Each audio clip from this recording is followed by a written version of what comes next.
My name is Cale Thornwick, and I work the deep manufactorums of Hive Tertius on Mordian 7th. When I tell you about love in this place, understand that I speak of something fragile and desperate, something that blooms in the spaces between patrol routes and withers under the weight of endless surveillance. This is not a story of grand romance or noble sacrifice. This is about two people trying to find warmth in a world that has forgotten what warmth means. The air tastes of recycled breath and metal shavings down here in sub-level Theta 9. 37 floors beneath the spire's gleaming facade, where the nobles play their games of politics and pleasure, we forge the bolts that hold their world together. The manufactorum floor stretches for kilometers in every direction, a maze of conveyor belts, stamping presses, and assembly stations that never sleep. The sound is constant, a rhythmic pounding that becomes the heartbeat of your existence. After 18 years of this work, I no longer hear it as noise. It is simply the sound of being alive. I first saw Mira Castellan 3 months ago during the mid-shift rotation. She moved between the quality control stations with a grace that seemed impossible in this place of grinding machinery and harsh illumination.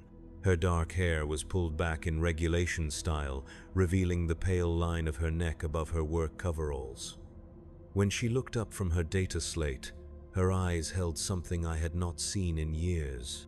Not hope exactly, but a kind of quiet defiance against the crushing weight of our existence. The Imperium teaches us that love is a luxury we cannot afford. Personal attachments weaken devotion to the Emperor. They create dependencies that compromise efficiency. They breed the kind of individualistic thinking that leads to heresy. These lessons are carved into us from the moment we can walk, reinforced through daily prayer, work quotas, and the ever-present threat of re-education. Yet somehow, in defiance of all logic and safety, I found myself thinking about her during the long hours of assembly line work. Our shift begins at 400 hours, when the klaxons sound their harsh awakening call throughout the hab blocks. By 430, we are at our stations, heads bowed for the daily recitation of the litany of work. In toil we find purpose. We chant in unison, our voices echoing off the metal ceiling. In purpose we find the Emperor's will. In the Emperor's will we find our salvation. The words taste like ash in my mouth, but they are necessary. The servo skulls that drift above us record everything, their mechanical eyes scanning for signs of insufficient devotion. Mira works Station Gamma 7, checking bolt tolerances and recording variance reports. Her supervisor is a grizzled woman named Overseer Valdris, who earned her position through 40 years of flawless service and an absolute dedication to Imperial doctrine. Valdris watches her workers with the intensity of a hunting hawk, noting every pause, every glance, every moment of potential inefficiency. Under her gaze, conversation is minimal and always focused on work. But there are moments, brief spaces between the supervisory rounds when words can be exchanged. During one such moment, as I delivered a crate of finished bolt heads to her station, Mira looked up from her cogitator screen and spoke. "The tolerance variances have been increasing," she said, her voice barely audible over the machinery. "Batch 77 Alpha shows microfractures in the threading." I nodded, understanding immediately. This was not about bolt tolerances. This was about us. About the careful distance we maintained, the professional facade that barely concealed something deeper. The microfractures she spoke of were in ourselves, the tiny breaks in our conditioning that allowed forbidden thoughts to take root. "I'll check the stamping pressure settings," I replied, meeting her eyes for just a moment. After shift ends. Those words carried weight beyond their surface, meaning after shift meant the brief window of semi-freedom before mandatory rest cycle. It meant navigating the curfew patrols and surveillance networks that monitored every movement through the hab blocks. It meant finding ways to exist as something more than productive units in the Emperor's grand machine. The curfew begins at 2,200 hours and lasts until 400. During these 6 hours, movement through the hive is restricted to essential personnel only. Workers returning from late shifts, maintenance crews, and the ever-present Adeptus Arbites patrols. The streets between the manufacturums and residential blocks become canyon-like spaces filled with shadows and the distant hum of atmospheric processors. Lumen strips provide pools of sickly yellow light every 50 meters, creating a checkerboard of visibility and darkness. To meet someone during curfew hours requires careful planning. The patrol routes follow predictable patterns, timed to ensure complete coverage while maintaining efficiency. The Arbites move in pairs, their carapace armor gleaming under the artificial lighting, shock mauls hanging ready at their belts. They are not cruel, these enforcers, merely thorough. They understand that order requires constant vigilance, that even the smallest deviation from protocol can lead to chaos. But patterns can be learned, timing can be memorized, and love, it seems, makes people willing to take extraordinary risks. The drinking establishment I chose was called the Rust Crown, located in a converted storage bay 3 levels down from my hab unit. It was not officially a bar, as recreational alcohol consumption required permits that were rarely granted to manufacturing personnel. Instead, it existed in the gray space of imperial bureaucracy, technically classified as a nutritional supplement dispensary that happened to serve fermented grain beverages alongside the mandatory protein rations. The proprietor was an ancient man called Jorik, who had lost his left arm in a plasma conduit explosion 20 years earlier. The mechanical replacement that clicked and whirred when he moved was a masterwork of mechanicus engineering, all brass fittings and exposed servo motors. He had served as a tech adept before his injury forced him into civilian life, and he understood the careful balance between following regulations and allowing people the small comforts that made existence bearable. "The usual Thornwick?" he asked when I arrived at 2,147 hours, 13 minutes before curfew began. His mechanical fingers clinked against the metal surface of the bar as he reached for a bottle of something that might generously be called ale. "2," I said quietly. "I'm expecting someone." Jorik's human eye studied me for a long moment. The mechanical one, a red lens set into his scarred socket, whirred softly as it focused. Expecting someone during curfew hours was dangerous. It implied planning, coordination, the kind of personal relationships that drew unwanted attention. "The temperature control has been irregular lately," Jorik said finally, filling 2 ceramic cups with the pale liquid. "People have been coming in to warm up, nothing unusual about that." I nodded, understanding. If questioned, we were simply 2 workers seeking shelter from the artificially regulated atmosphere. Random encounters, not planned meetings. The distinction was subtle but legally significant. Mira arrived 17 minutes after curfew began. I heard her footsteps on the metal grating outside before the door cycled open, admitting a swirl of recycled air and the distant sound of machinery. She moved quickly, her regulation work boots making soft clicking sounds against the floor. Her eyes swept the dimly lit space before settling on me, and something in her expression relaxed. "The heating in Hab Block 7 is malfunctioning again," she said, loud enough for Jorik to hear. Then quieter, "I thought I might not make it. There's an extra patrol on level 15 tonight." I pushed the second cup toward her, noting the slight tremor in her hands as she lifted it. The fermented grain brew was bitter and thin, but it was warm, and warmth was a precious commodity in the deep levels of the hive. "Equipment failures seem to be increasing," I replied, maintaining the fiction. "Perhaps the Mechanicus needs to perform more thorough maintenance rituals." We spoke like this for nearly an hour, our conversation layered with double meanings and careful omissions. To any listening devices, we were simply 2 workers discussing operational concerns and seeking temporary shelter. But beneath the surface, we were mapping the territories of each other's thoughts, finding the places where our carefully constructed facades showed cracks. Mira had been born in the mid-levels, the daughter of a scribe who served the local administratum office. Her childhood had been spent among data slates and filing systems, learning to navigate the endless bureaucracy that kept the hive functioning. but a clerical error in her educational placement had sent her to the manufacturing levels instead of continuing in administrative service. She spoke of it without bitterness, but I could hear the loss in her voice. The life she might have lived, surrounded by books and knowledge instead of metal and noise. I sometimes wonder what it would be like, she said, staring into her cup, to work with living things instead of machines, growing food maybe, or tending animals, places where things change and grow instead of just wearing down. Such thoughts bordered on dangerous territory. The Imperium's vast cities were built on the principle that humanity's role was to serve the machine of empire, not to engage in primitive agricultural pursuits.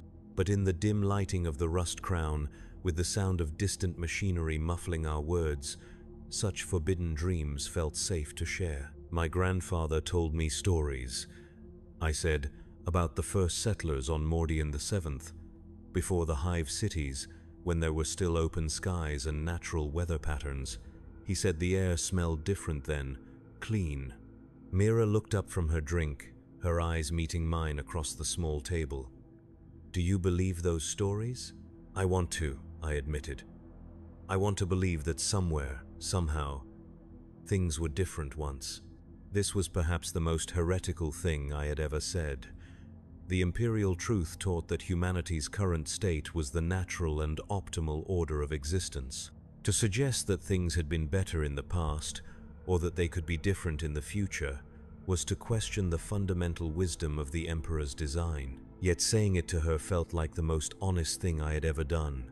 We left separately, spaced 10 minutes apart to avoid creating patterns that surveillance systems might detect. Mira went first, disappearing into the maze of corridors that led back toward the residential blocks. I waited, counting my heartbeats, before following a different route that would take me through 3 separate security checkpoints on the way to my hab unit. The patrols were routine that night. At checkpoint Delta 7, an Arbeits enforcer scanned my work identification and recorded my biometric data. His partner, a woman with the scarred hands of a veteran, asked standard questions about my destination and purpose for being outside during curfew hours. Nutritional supplement dispensary, I replied, showing the receipt Jorik had provided. Regulation compliance for metabolic requirements. The enforcer studied the receipt with professional thoroughness. The rust crown was registered with the appropriate authorities, its inventory properly catalogued and taxed. Workers were permitted to seek additional nutrition if their shift schedules created metabolic imbalances. Everything was in order, documented, accounted for. Proceed to your designated residential area, the enforcer said, returning my identification. Report any unusual activity to the nearest patrol unit. For the Emperor, I replied, giving the proper response. For the Emperor, she echoed, already turning her attention to the next checkpoint. My hab unit was a standard arrangement, 3 meters by 4 meters, with a sleeping alcove, basic sanitation facility, and small preparation area for food rations. The walls were painted in regulation gray, marked only by a standard Imperial Aquila and a data screen that provided shift schedules and administrative announcements. It was identical to thousands of other units throughout the residential blocks, designed for efficiency rather than comfort. But that night, as I lay in the narrow sleeping alcove, the space felt different, changed. The memory of conversation, of shared thoughts and careful glances, had transformed it from merely a place of rest into something approaching a home. For the first time in years, I found myself imagining how it might look with small personal touches, a second cup on the preparation counter, clothing that did not belong to me hanging in the storage alcove, the quiet breathing of another person in the darkness. Such thoughts were dangerous, but I could not stop them. They colored my dreams with possibilities that the imperial doctrine would have labeled as heretical self-indulgence. I dreamed of conversations that lasted longer than stolen moments, of walks through corridors where we did not have to pretend to be strangers, of a life where love was not measured against productivity, quotas, and surveillance reports. The next morning's shift began like any other, The klaxons sounded at 400. The litany of work echoed through the manufactorum at 430.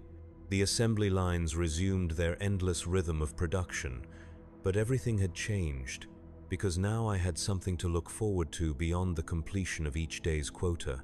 Mira was at her station when I arrived with the morning's delivery of raw materials. She looked up from her data slate as I set down the crate, her expression professionally neutral. But there was something in her eyes, a warmth that had not been there before, that made the harsh lighting seem less oppressive. "Quality control reports from the night shift," she said, handing me a data wafer. "Standard tolerances maintained."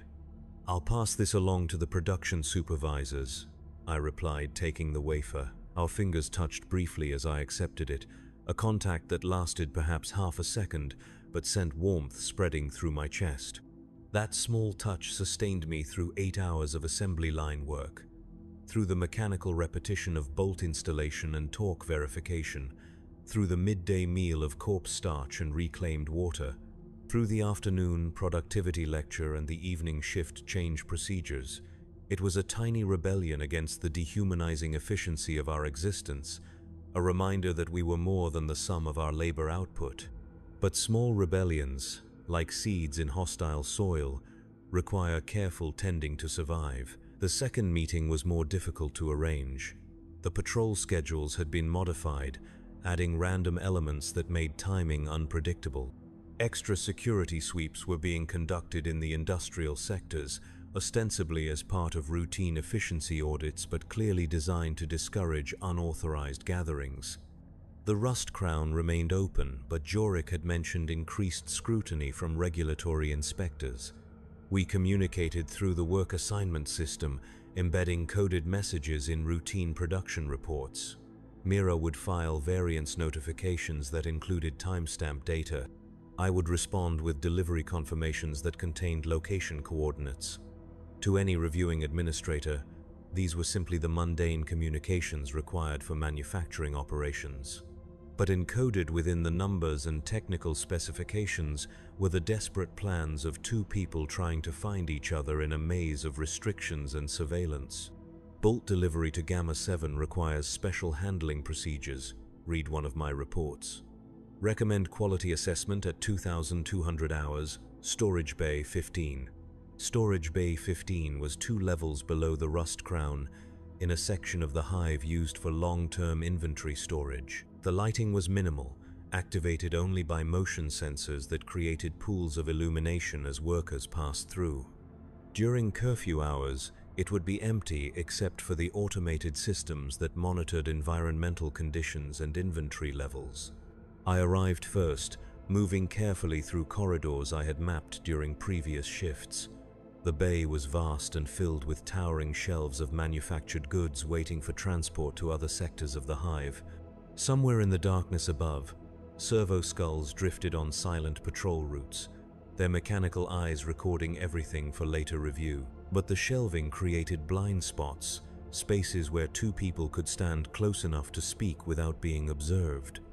Mira appeared 15 minutes later, moving like a ghost through the shadows between the inventory racks. She wore a maintenance technician's coveralls over her regular clothing, the kind that would justify her presence in restricted areas during curfew hours.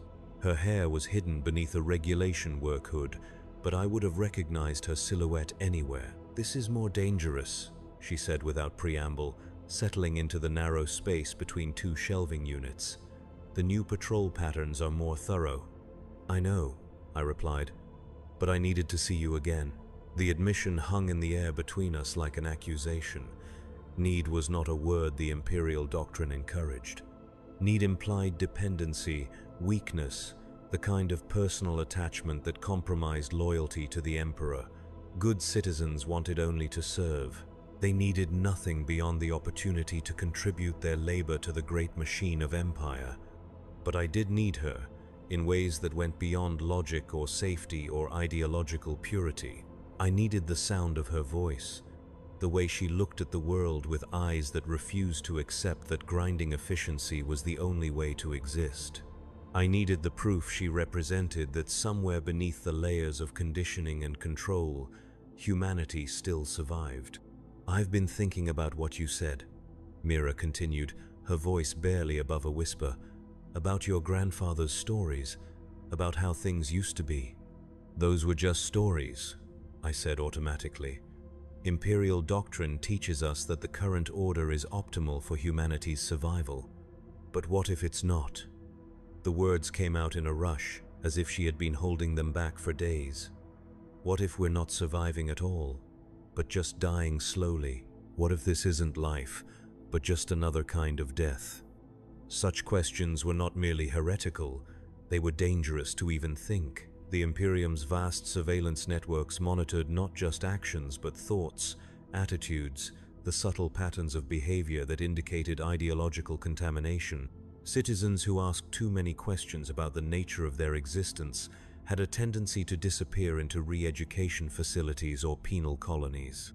But in the darkness of Storage Bay 15, surrounded by the products of our labor and the mechanical hum of automated systems, her questions felt like the most important words ever spoken. "I don't know," I admitted. "I don't know if things could be different, but I know that when I'm with you, everything feels more real, more alive, like there's something worth preserving in all of this."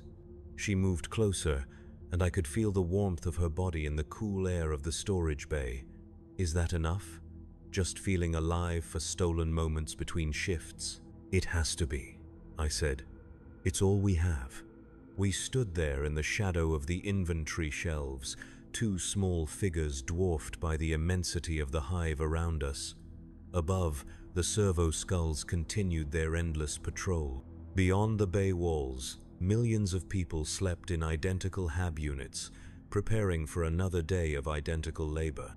The great machine of the Imperium ground forward, transforming human lives into resources, dreams into productivity, statistics, love into efficiency metrics. But for a few precious minutes, we were more than components in that machine. We were Kale and Mira, two people who had found each other across the vast loneliness of existence and chosen to risk everything for the simple act of being human together. When we parted that night, she kissed my cheek, a brief touch of lips against skin that lasted perhaps 2 seconds but changed everything. It was such a small gesture, barely worth noting in the context of the vast cruelties and endless struggles that defined life in the hive. But it was also an act of profound rebellion, a declaration that despite everything the Imperium had done to strip away our humanity, something essential remained. The third meeting never happened. I arrived at the designated location, another storage facility in the industrial sector, at the agreed time, but Mira did not come. I waited for an hour past the scheduled rendezvous, hidden among the shipping containers and automated loading equipment, before accepting that something had gone wrong. The next morning's shift brought the explanation. Overseer Valdris made an announcement to the workers at Station Gamma 7 during the morning productivity briefing. Mira Castellan had been selected for enhanced screening as part of routine loyalty assessments. She would be temporarily reassigned to different duties while the evaluation was conducted. Enhanced screening. The word sent ice through my veins. Enhanced screening was the bureaucratic euphemism for the process that evaluated citizens whose loyalty scores had dropped below acceptable thresholds. It involved intensive interviews, psychological testing, review of personal associations, and analysis of behavior patterns. Citizens who passed the screening returned to their duties with improved loyalty ratings and enhanced surveillance protocols. Citizens who failed simply disappeared. I maintained my composure through the work shift, performing my duties with mechanical precision while my mind raced through possibilities. Had our meetings been detected? Were the coded messages in the production reports discovered? Had someone reported suspicious behavior? Or was this simply random selection, the kind of bureaucratic lottery that occasionally claimed innocent citizens as part of the Imperium's endless hunger for control? The questions tormented me through 8 hours of assembly line work. During the midday break, I found myself staring at Station Gamma 7, now occupied by a replacement worker who processed quality control data with the same methodical efficiency but none of Mira's grace. The space felt hollow, emptied of something essential. That evening, instead of returning to my hab unit, I made my way to the Rust Crown. Jorik was behind the bar as usual, his mechanical arm clicking softly as he cleaned drinking vessels with practiced movements. He looked up when I entered, his human eye studying my face with the careful attention of someone who had survived decades in the gray spaces of Imperial society. "Rough shift?" he asked, setting a cup of fermented grain brew on the bar without being asked. "Enhanced screening," I said quietly. Someone I knew. Yorik's mechanical eye whirred as it focused on my face. Knew how well? The question was loaded with implications. Personal relationships were monitored and evaluated as part of loyalty assessments. Citizens who formed inappropriate attachments were considered security risks. If the screening process had identified my connection to Mira, I could be next for evaluation. "Work-related interactions only," I replied, giving the safe answer. "Quality control coordination." "Of course." Yorik nodded, understanding the necessary fiction. "Work relationships are important for maintaining productivity. Nothing wrong with being concerned about a colleague's welfare." We maintained the careful pretense while I drank, speaking only of work quotas and equipment maintenance issues. But when I prepared to leave, Jorik leaned across the bar and spoke quietly. "Enhanced screening takes 3 weeks," he said. "Standard protocol. After that, workers either return to normal duties or receive new assignments. No point in worrying about things beyond your control." 3 weeks. 21 days of uncertainty, of wondering whether the woman I loved was being systematically broken down by Imperial interrogators or simply processed through routine bureaucratic procedures.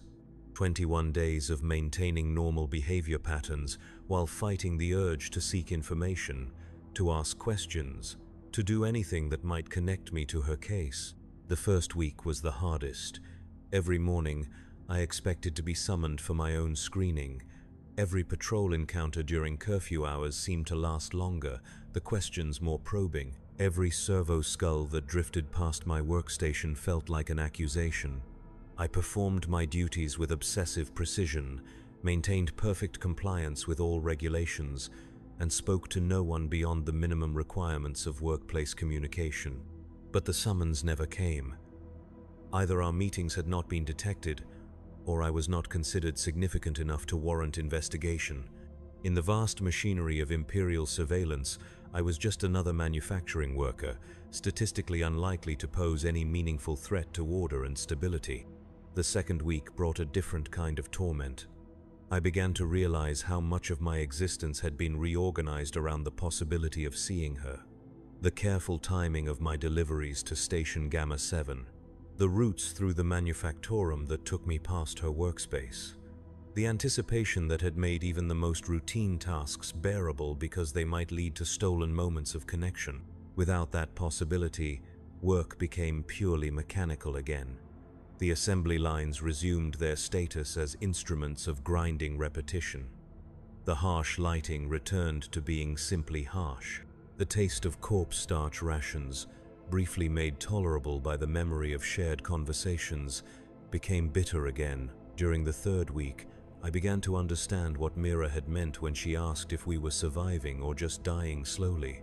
The careful elimination of hope, of connection, of anything that made existence more than mere function, was indeed a kind of death.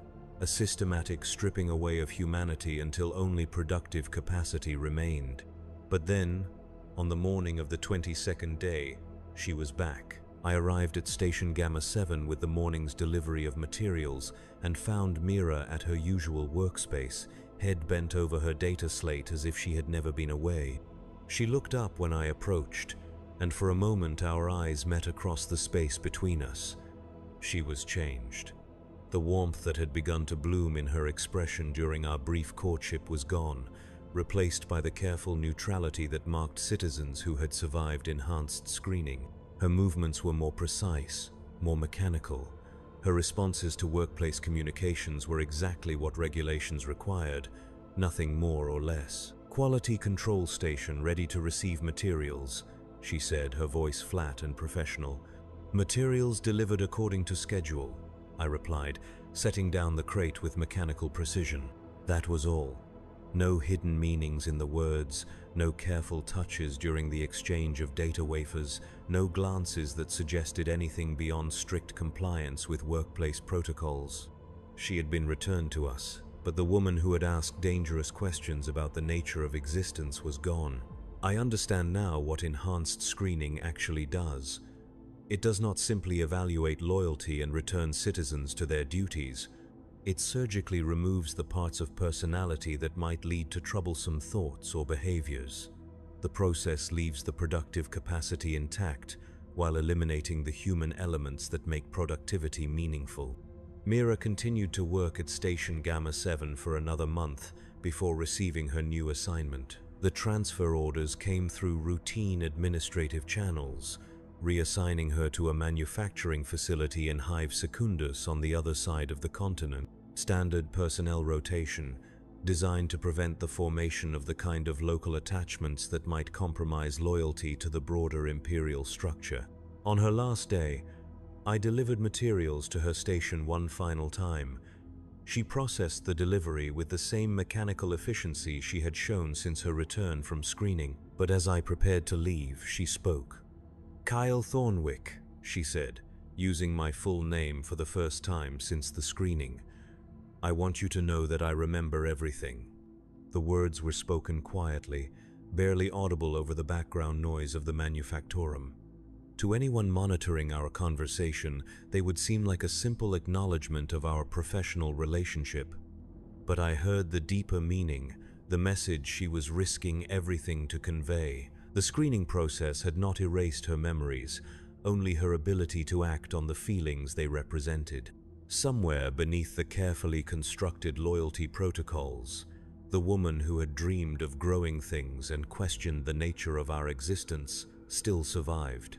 She could not express those feelings, could not allow them to influence her behavior, but she had not forgotten. "I remember too," I said, giving the only response I could. That evening, after she had cleared out her personal effects and submitted her final reports, Mira Castellan disappeared into the transport network that would carry her to her new assignment. I watched through the observation windows as the cargo lifter rose through the hive levels, carrying her away from everything we had briefly shared. The next morning, her replacement arrived at Station Gamma 7. A young man named Darius, fresh from the educational facilities, eager to prove his worth through devotion to duty and compliance with regulations.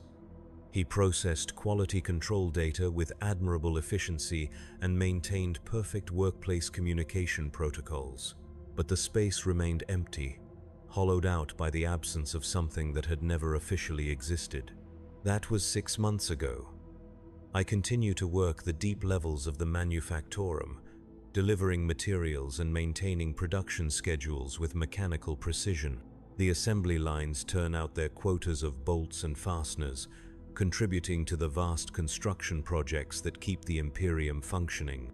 The servo skulls drift overhead, recording everything for later analysis. The patrol routes continue their predictable patterns through the corridors and hab blocks. During curfew hours, I sometimes find myself walking past Storage Bay 15, where we once stood together in the shadow of inventory shelves and spoke dangerous words about the nature of existence. The space is unchanged, filled with the same products waiting for transport to other sectors of the hive. But it feels different now, haunted by the memory of two people who briefly found each other in the vast loneliness of the Imperial machine. I no longer visit the Rust Crown. The risk-to-benefit calculation no longer makes sense without someone to share the carefully maintained fiction of seeking shelter from atmospheric irregularities. Jorik nods when I pass his establishment during shift changes, a slight acknowledgement between survivors who understand the price of small comforts in a system designed to eliminate them. But I have not stopped thinking about the questions Mira asked in those precious stolen moments, about the difference between survival and slow death, about what humanity means in a context designed to strip it away, about whether the tiny rebellions of connection and care are worth the enormous risks they entail. The answers, I think, depend on what you believe survival actually means. If survival is simply the continuation of biological function within acceptable productivity parameters, then the imperial system succeeds brilliantly. The hive cities house billions of human beings who eat their rations, perform their duties, and contribute their labor to the great machine of empire. They survive, in the most basic sense of the word. But if survival means something more than mere function, if it requires the preservation of the qualities that make existence meaningful rather than simply sustainable, then the picture becomes more complex. The careful elimination of personal attachments, individual dreams, and the capacity for love might preserve the body while killing something essential in the soul. I cannot know what happened to Mira Castellan after her transport disappeared into the maze of the hive's upper levels. The personnel records show only that she was successfully reassigned to productive duties in another facility, her loyalty rating restored to acceptable levels through the enhanced screening process.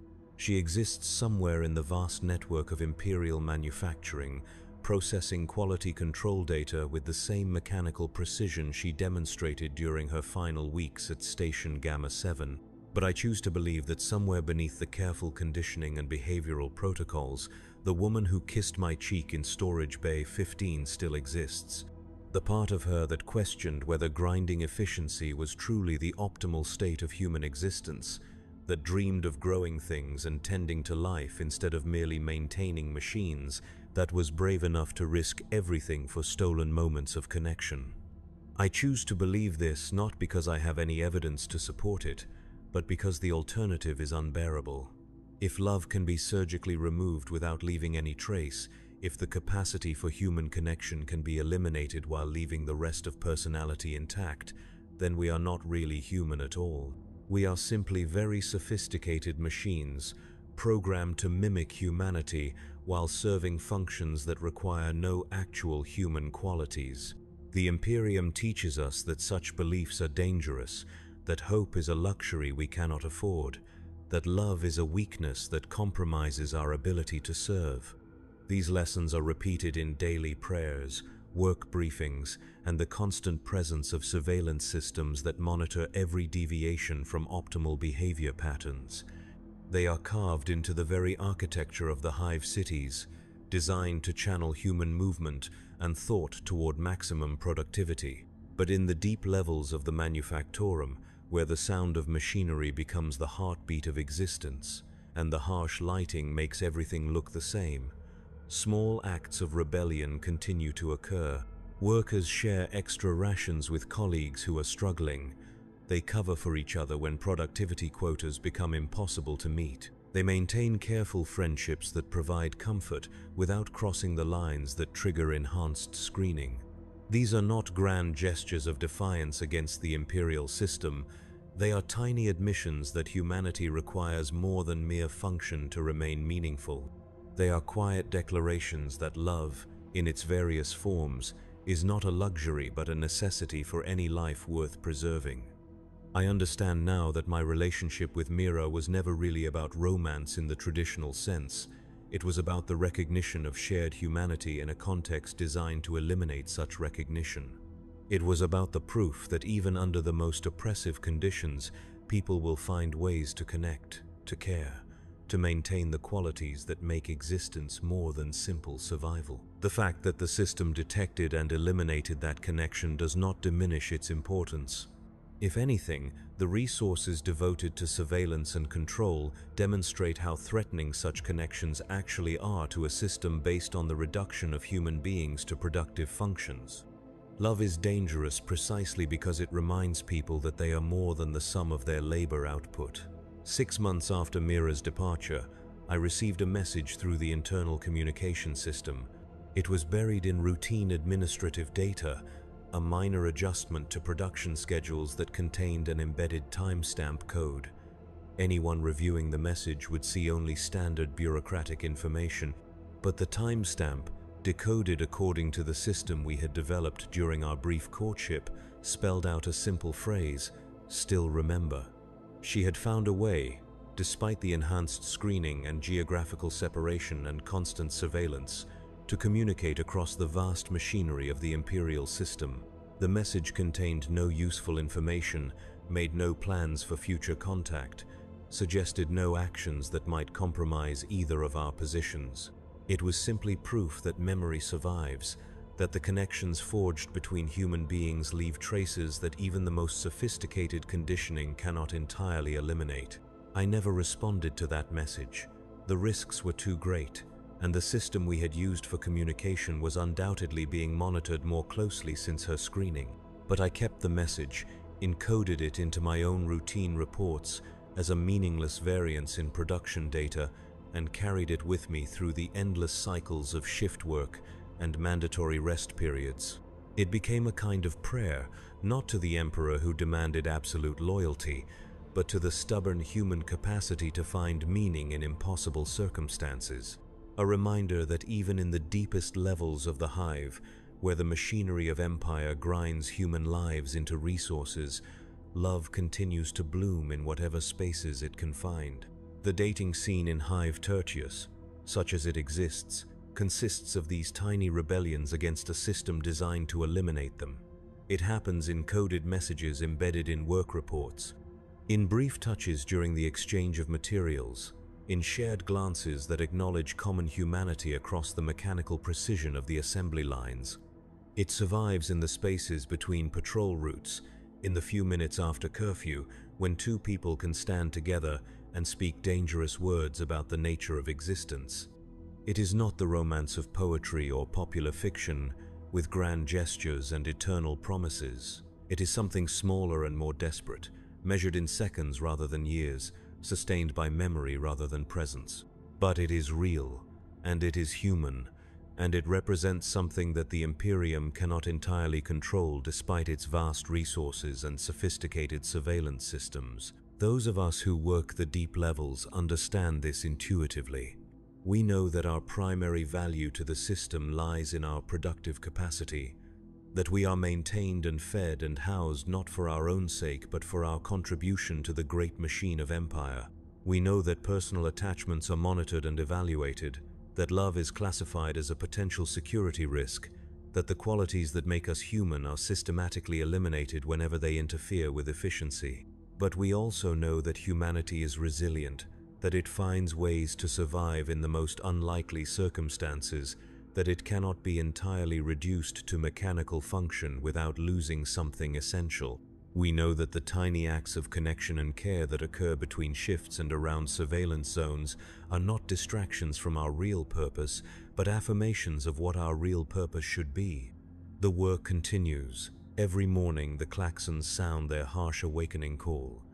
Every day we recite the litany of work with voices that echo off metal ceilings. Every shift we perform our assigned functions with mechanical precision, while servo skulls drift overhead, recording everything for later analysis. But in the spaces between official observation, in the brief moments when the great machine of surveillance blinks or looks elsewhere, we find ways to remember that we are more than the sum of our productive capacity. We find ways to love, even when love is classified as a security risk. Yesterday, I received another message, not through the communication system this time, but physically embedded in a shipment of raw materials from Hive Secundus. A small piece of metal, identical to thousands of others in the manufacturing stream, but with microscopic scratches on its surface that formed familiar patterns when examined under magnification. The marks spelled out coordinates, not in the standard Imperial measurement system, but in the private code Mira and I had developed during our brief courtship. The numbers referenced a location in the deep storage levels, a maintenance shaft that connected the atmospheric processing systems between different sectors of the hive. I should have reported the anomaly. Standard protocol required that any irregularity in material shipments be documented and investigated. The scratches on the metal surface represented potential sabotage, unauthorized modification of Imperial resources, the kind of security breach that demanded immediate attention from the appropriate authorities. Instead, I filed a report indicating that the materials met all quality specifications and distributed them according to standard procedures. The scratched piece of metal disappeared into my personal storage, where it joined the encoded timestamp message as physical proof that human connection survives even the most sophisticated attempts to eliminate it. Tonight, after the shift ends and curfew begins, I will make my way to the coordinates specified in those microscopic scratches.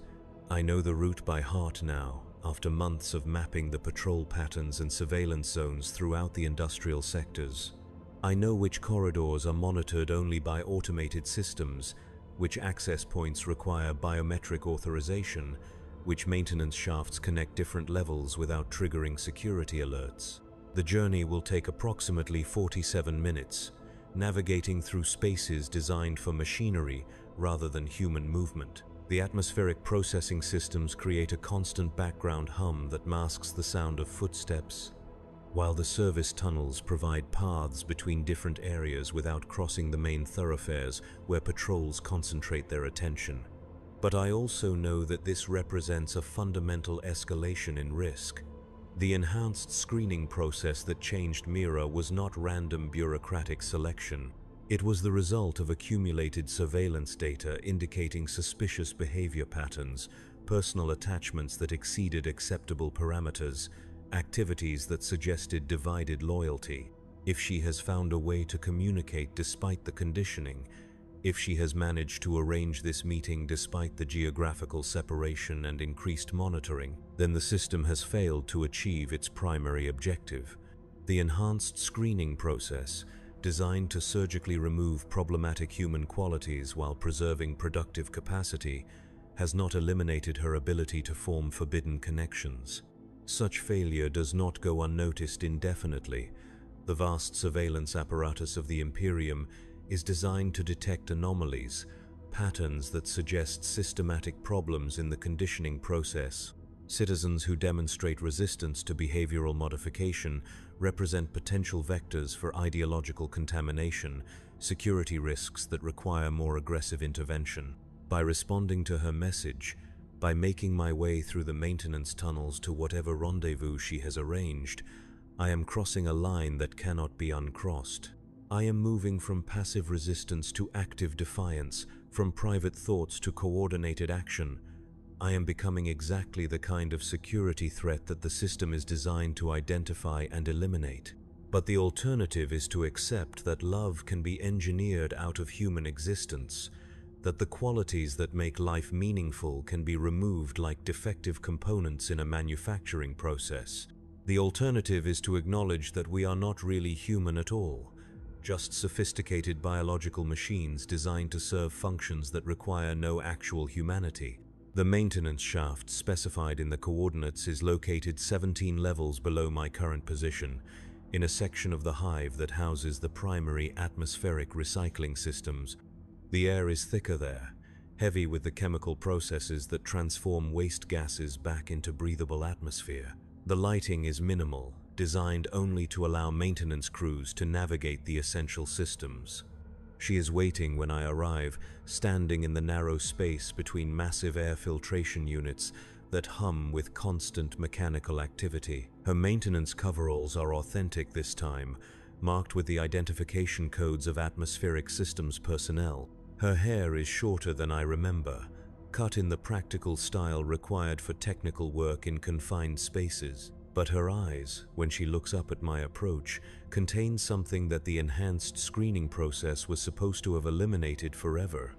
Not the warmth that had begun to develop during our courtship, but something deeper and more dangerous. Recognition of shared purpose, acknowledgement of mutual understanding, the kind of connection that forms between people who have seen through the comfortable lies that make existence bearable. "I wondered if you would come," she says, her voice nearly lost in the mechanical noise of the filtration systems. "I wondered if you were still capable of arranging it," I reply, settling into the narrow space beside her. "The conditioning process is not perfect," she explains. "It removes the ability to act on certain impulses, but it cannot eliminate the impulses themselves. They remain, buried beneath layers of behavioral modification, surfacing in dreams and unguarded moments." "That sounds like a kind of torture." "It is," she agrees, but it is also proof that some things cannot be entirely destroyed, even by the most sophisticated techniques. The part of me that loves you still exists. It simply cannot express itself through normal channels. We stand together in the shadow of the atmospheric processing equipment, two people who have been systematically stripped of the right to human connection, but who have found each other anyway. Around us, the great machinery of the hive continues its endless cycle of production and control, transforming raw materials into useful products, human lives into productive functions, love into security risks. What happens now? I ask.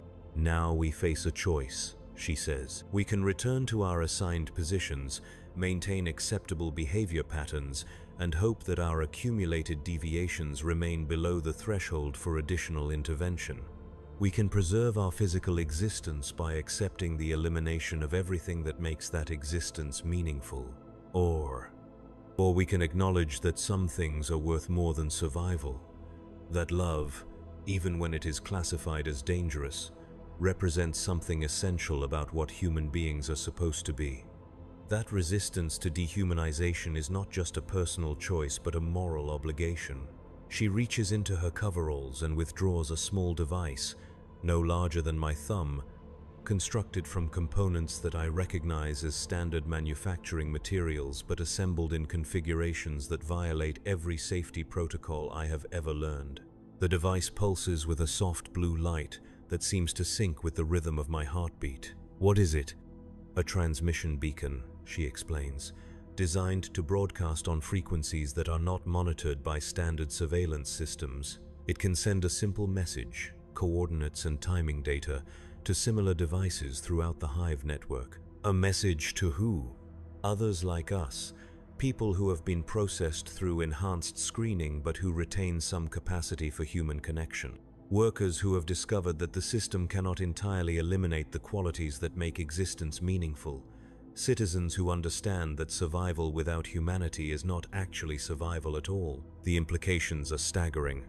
She is describing not just individual resistance but organized coordination, a network of people who have somehow maintained forbidden connections despite the most sophisticated conditioning techniques the Imperium can deploy.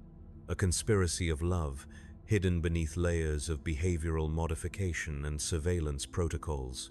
How many? I ask. More than you might expect, fewer than we need. The enhanced screening process creates a population of citizens who remember what they have lost, who carry the psychological scars of systematic dehumanization.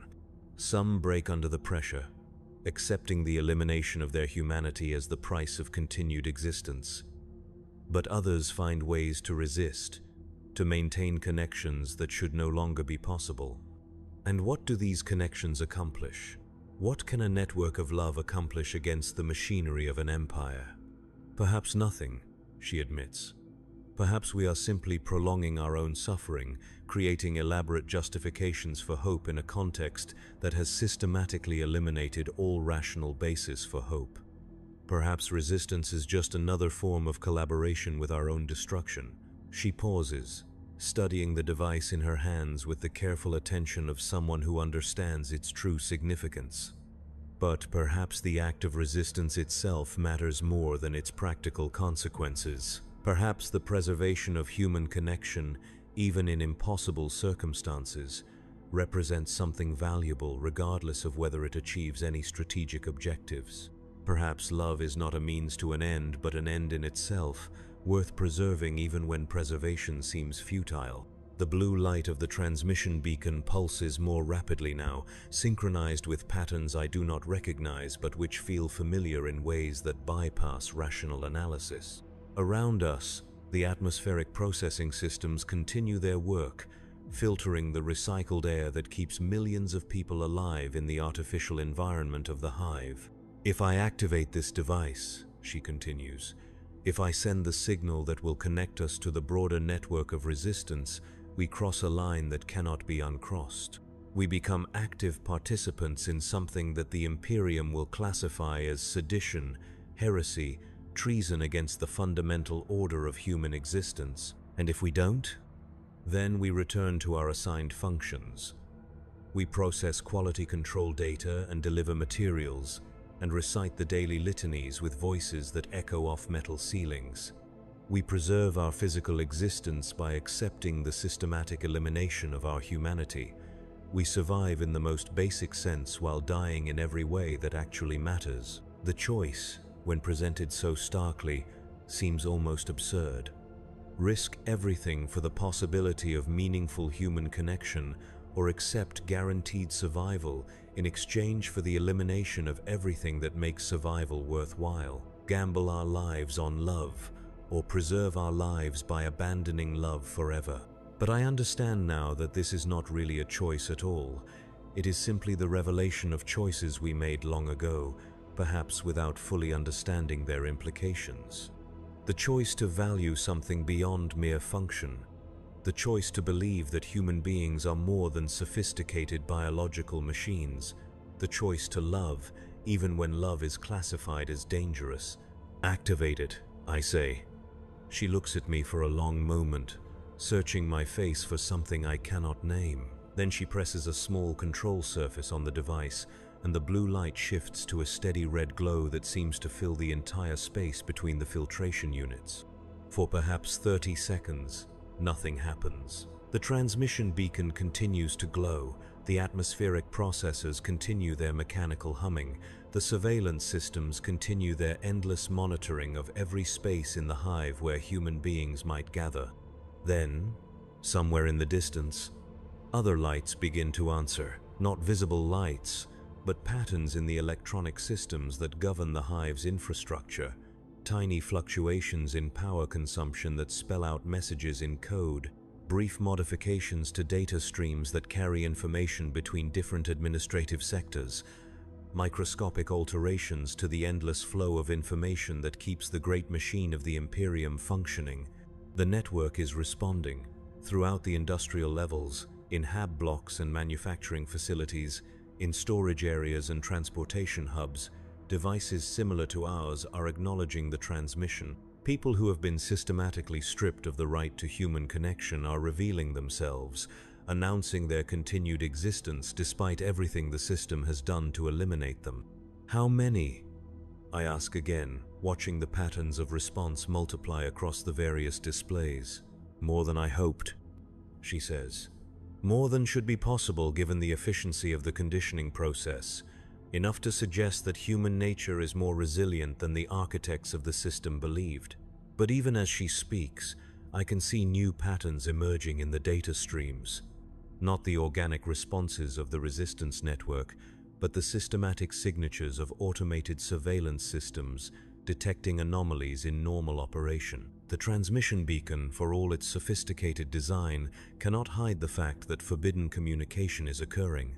Somewhere in the vast computational systems that monitor every aspect of hive operations, alerts are being generated. Security protocols are activating. The machinery of control is responding to the detection of organized resistance with the mechanical precision that characterizes all Imperial responses to threats. They know, I say. Yes, she agrees. They know. How long do we have? Minutes, perhaps. Long enough to understand what we have accomplished. Long enough to see the scope of what we are fighting for. The red glow of the transmission beacon is fading now, its power source depleted by the effort of coordinating communication across the vast distances of the hive network. But the responses continue. Patterns of acknowledgement and connection that reveal the true extent of the resistance. They are everywhere, in every sector, every level, every functional area of the hive's operations. Workers who process food distribution, technicians who maintain transportation systems, clerks who file administrative reports, guards who patrol the corridors during curfew hours, all of them carrying some fragment of unprocessed humanity, some capacity for connection that the enhanced screening process failed to eliminate. This is what love looks like in the deep levels of the Imperium, Mira says, watching the patterns of response with something that might be satisfaction.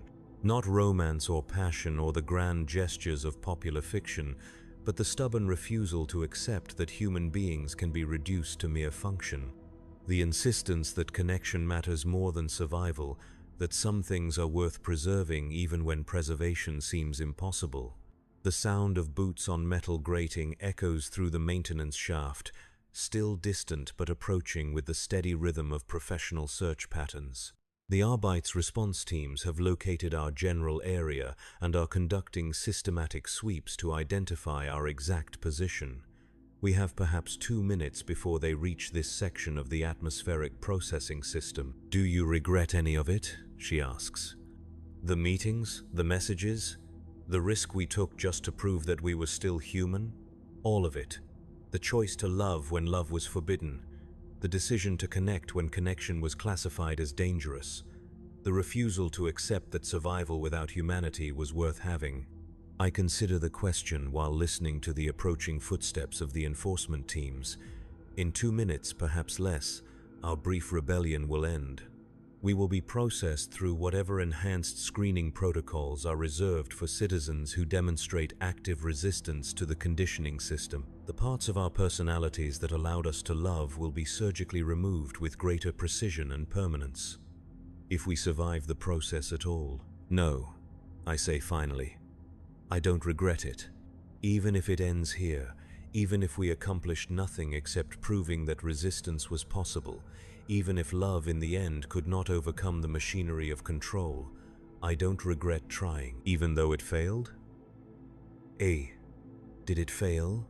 I ask, gesturing toward the patterns of response still flickering across the various displays. Look around us. Look at what we revealed. Hundreds of people throughout this hive, thousands perhaps, who retained some capacity for human connection despite everything the system did to eliminate it. A network of love that existed in the spaces between official observation. A network that will be systematically dismantled now that it has been exposed, perhaps. But the knowledge that it existed, that it was possible, that human beings found ways to love even under these conditions, that knowledge cannot be eliminated. It becomes part of the historical record, proof that resistance occurred even when resistance seemed futile. The footsteps are closer now, accompanied by the electronic signatures of scanner equipment designed to detect human presence in confined spaces. The enforcement teams are moving with practiced efficiency through the maintenance areas, following protocols developed over centuries of suppressing exactly this kind of organized resistance. Mira reaches for my hand, and I take it without hesitation. Her skin is warm against mine, a reminder of the physical reality that underlies all the abstract discussions of love and resistance and human nature. For these final moments, we are not symbols or security risks or examples of systematic conditioning failure. We are simply Kale and Mira, two people who found each other across the vast loneliness of existence and chose to risk everything for the privilege of being human together. "I love you," she says, speaking the words that the enhanced screening process was designed to make impossible. "I love you too," I reply, understanding that this may be the last time either of us will be capable of such feelings. The enforcement teams are at the entrance to our section now, their scanner equipment painting our position with targeting data. In seconds, they will breach the narrow space between the filtration units, and our brief rebellion will end. We will be separated, processed, systematically stripped of the qualities that made this moment possible. But for now, in these final seconds, we exist as proof that some things cannot be entirely eliminated even by the most sophisticated systems of control. We exist as evidence that love survives in whatever spaces it can find, that human connection transcends the machinery designed to prevent it, that resistance is possible even when victory is not. The red glow of the transmission beacon fades to nothing, its message delivered and its power exhausted. Around us, the great atmospheric processing systems continue their endless work, filtering the recycled air that keeps the hive alive.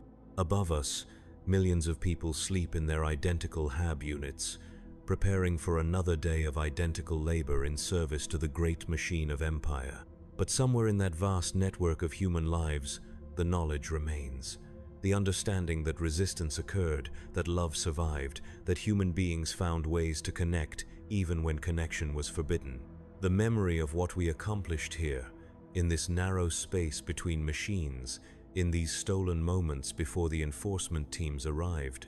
Perhaps that is enough. Perhaps the preservation of that knowledge, that possibility, that proof of human resilience, justifies the risks we took and the price we will pay. Perhaps love does not need to triumph to be worthwhile, does not need to overcome the machinery of control to serve its essential purpose of reminding us what we are fighting to preserve. The footsteps have stopped. The scanner equipment has completed its analysis. The enforcement teams are preparing to breach our position with the mechanical precision that characterizes all Imperial responses to resistance. In these final moments, I understand what Mira meant when she said that some things are worth preserving even when preservation seems impossible. Love is not valuable because it achieves strategic objectives or because it leads to happy endings or because it triumphs over adversity. Love is valuable because it represents the irreducible core of what human beings are supposed to be, the quality that makes existence meaningful rather than simply functional. The enforcement teams breach the narrow space between the filtration units, their weapons trained on our position with professional competence. Their armor gleams under the minimal lighting of the maintenance area, marked with the symbols of Imperial authority and absolute obedience to order. But they arrive too late to prevent what has already been accomplished. They arrive too late to stop the transmission that has already been sent, the network that has already been revealed, the proof that has already been established. They arrive to find two people holding hands in the shadow of atmospheric processing equipment, two small figures dwarfed by the mechanical immensity of the systems that keep the hive alive. Two people who chose to love when love was forbidden, who chose to connect when connection was dangerous, who chose to remain human when humanity was classified as a security risk. The enforcement teams see only the violation of protocols, the breach of security that requires correction. They see the failure of conditioning systems, the breakdown of surveillance networks, the kind of systematic problem that demands immediate response. They do not see the victory that we have already achieved, simply by existing in this moment, as proof that the human capacity for love transcends any system designed to eliminate it. The last thing I see before the shock weapon's discharge is Mira's face, illuminated by the red warning lights of the enforcement team's equipment. Her expression shows no fear, no regret, only a kind of quiet satisfaction at having chosen love over survival, connection over safety, humanity over the grinding efficiency of the Imperial machine. Then the electrical discharge courses through our nervous systems, and consciousness fades into the mechanical darkness that awaits all citizens who demonstrate insufficient loyalty to the optimal order of existence. But somewhere in the vast network of the hive's infrastructure, the patterns of response continue to flicker. The proof of resistance spreads through communication channels that the enforcement teams have not yet identified. The knowledge that love survived, even briefly, even in the most impossible circumstances, becomes part of the historical record that no amount of screening or conditioning can entirely erase. And in the deep levels of the manufactorum, where the sound of machinery becomes the heartbeat of existence and harsh lighting makes everything look the same, other workers continue their shifts with the knowledge that connection is possible, that resistance occurred, that two people found each other across the vast loneliness of empire and chose to risk everything for the privilege of being human together. The dating scene in Hive Tertius continues, hidden in coded messages and stolen glances, sustained by the memory of what Kale and Mira accomplished in their brief rebellion against the systematic elimination of love. It continues because human beings, no matter how sophisticated the machinery designed to control them, retain some irreducible capacity for the connections that make existence meaningful. It continues because love, even when it fails, even when it leads to capture and conditioning and the surgical removal of the qualities that made it possible, serves as proof that some things transcend the machinery of empire. It continues because somewhere in the darkness between the patrol routes, in the spaces where surveillance systems blink or look elsewhere, people still find ways to touch each other's hands and speak dangerous words about the nature of what they are fighting to preserve. And it continues because the alternative, the acceptance that human beings can be reduced to mere productive function without losing anything essential, is a surrender that the stubborn core of humanity refuses to make, no matter how sophisticated the systems designed to force that surrender become. In the end, perhaps that is what love means in the deep levels of the Imperium. Not victory over the forces of control, not triumph over the machinery of dehumanization, but the simple, stubborn, impossibly dangerous insistence that connection matters more than survival, that some things are worth preserving even when preservation costs everything, that human beings are more than the sum of their productive capacity. The enforcement teams complete their sweep of the maintenance area, cataloging evidence and preparing reports that will justify enhanced security protocols throughout the affected sectors. The atmospheric processing systems resume their normal operational parameters, filtering the air that keeps millions of people alive in the artificial environment of the hive. And somewhere in the vast darkness between the levels, in spaces too small and too dangerous for official observation, the dating scene continues. Hidden, desperate, sustained by memory and hope and the knowledge that resistance, even when it fails, proves that some things cannot be entirely eliminated by any system designed to control them. Because in the end, love survives not because it is strong, but because it is necessary. Not because it triumphs, but because without it, survival becomes indistinguishable from death. Not because it conquers the machinery of empire, but because it reminds us, in stolen moments between the patrol routes, what we are fighting to remain.